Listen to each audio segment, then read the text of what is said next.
punta naman tayo sa steam turbine.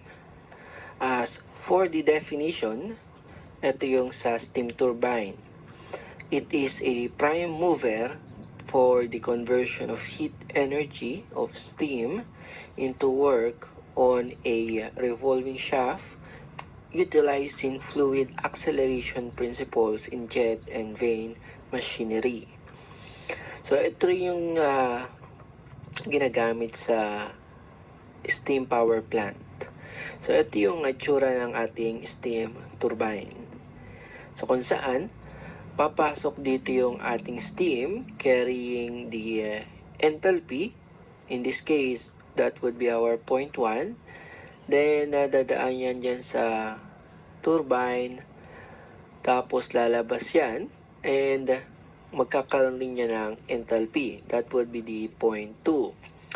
So yung absorb na energy within the process, i-convert yan into electrical energy na connecta ngayon yan sa generator. So yun yung ating steam turbine. Tulad nga ng nabanggit natin, na yan ay nasa steam power plant, so papakita natin yan sa TS diagram. For our TS diagram, ang ilalagay lang natin is yung point 1 and point 2. Ideally, yan yung itsura ng ating turbine process or the expansion isentropic process sa steam turbine. So punta tayo ngayon sa formula ng steam turbine. Una, doon tayo sa tinatawag na ideal turbine work. So ideal yan, follows the isentropic process. Ito yung formula. Then, kung may ideal, meron tayong actual. For the actual turbine work, ang scenario niyan, since may mga losses yan, dun sa ating TS diagram, ito yung magiging itsura. So, mag-a-adjust yung exit part. That's why, instead of enthalpy 2, ang kakailanganin natin ay enthalpy 2 prime. So, this is the formula. And if ever na ibigay naman yung efficiency ng turbine, we can also use this formula. Ay, tuloy lang tayo. Doon tayo sa turbine work considering extraction. Kumbaga, ito yung ating steam or the Rankine regenerative cycle. So, dun sa diagram natin, papakita natin yung points kung saan involved yung mga enthalpy. So, explain natin. Yung point 1 natin, yun yung point kung saan papasok yun sa turbine. Itong point naman na to, ang point 2, H2, yan yung point kung saan lalabas sa turbine. So, along dun sa process na yun, at some point between them, mag-extract tayo. So, yun yung point of extraction. So, that's why, ang formula natin, ganito. Kung makikita mo sa formula, ang first term is H1, HE. Ito yan. Then for the second term, ang enthalpy is HE saka H2. So, sa baba yan. Take note din sa mga mass na dadaan. So first term, ang dadaan is buo mass ng steam. Then sa second term, nag-extract ka, so babawasan mo siya ng mass. So, yun yan. Then, for the power ng turbine, syempre, power ng turbine is same lang rin sa work ng turbine. Ang kaibahan lang, yung mass natin, flow rate na yun. Merong per unit time. Then, we also have the generator power. Of course, since coupled yan with the generator, multiply mo ng efficiency ng generator, lalabas na yung generator power. And meron rin tayong tinatawag na brake engine efficiency. So simply, that is the ratio ng brake power or the output power kumpara doon sa turbine power. Problem number 10. The entrance and exit enthalpies of steam turbine are 4,000 kJ per kilogram and 3,000 kJ per kilogram, respectively. What is the mass of steam entering the turbine if the generator power is 3 megawatts?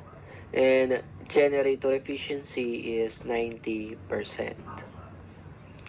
Given enthalpy 1, 4,000 kJ per kilogram, enthalpy 2, 3,000 kJ per kilogram, generator power 3 megawatts, i-convert natin papuntang kilowatts, that would be 3,000, and generator efficiency 90%. Ang hinahanap ay yung mass ng steam. Since we're dealing with power, ang hinahanap ay mass flow rate. So for the formula, direct na natin, ito na yung formula natin. No? Tandaan, ang power is galing lang rin sa work. Kaya yung formula hindi naman magkakaiba. So power ng generator, this would be the power ng turbine. Multiply mo lang efficiency ng turbine para maging actual. Multiply mo lang ng generator efficiency. Then substitute na natin. Ilalabas ang mass flow rate ng steam, 3.33 kg per second.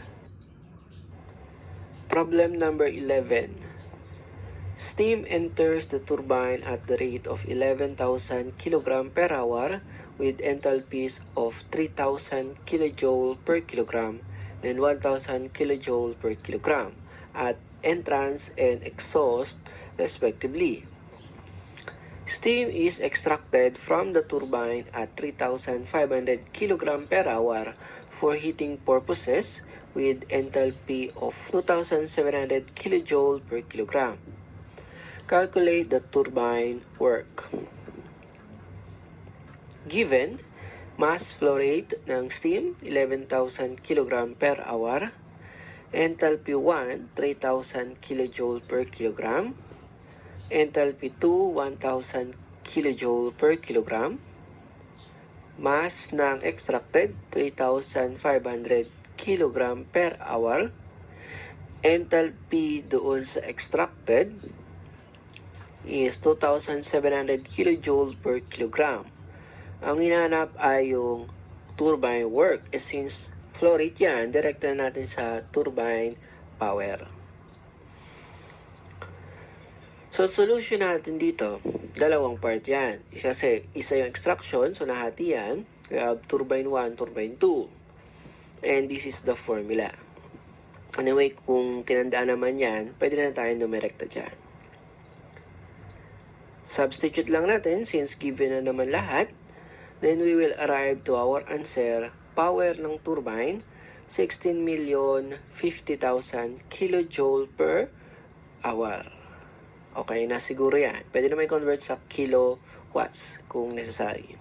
Problem number 12. How much steam will a 75 horsepower mechanical drive turbine needed per hour if the steam supplied at 165 psig saturated and exhaust at 5 psig, considering it is single stage rotating at 1,800 rpm.